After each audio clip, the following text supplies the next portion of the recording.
அடாடிங்க வடக்கர் மாதிரி பேசுறீங்க. அரே நான் வடக்கு மலையாளியா, ஆனா அது இப்ப முக்கியம் இல்ல.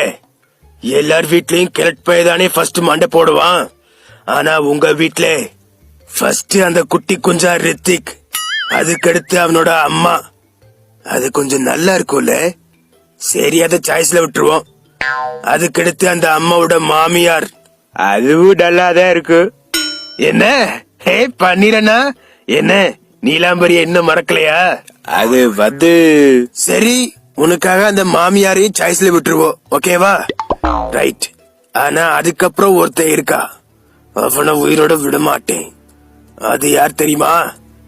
அது நீதான் சாரே. உன்னை குத்தி கொல்றதுக்கு ஒரு நாள் நான் நேர்ல வருவேன். அன்னைக்கு தான் உனக்கு அப்பாயின்மெண்ட். அட அப்பாயின்மெண்ட் அது வரைக்கும் முடிஞ்சா உன் ஃபேமிலியை காப்பாத்திக்க. எந்த சாரே மனசுல ஆயோ, போன் வைக்கிறேன். டாடா.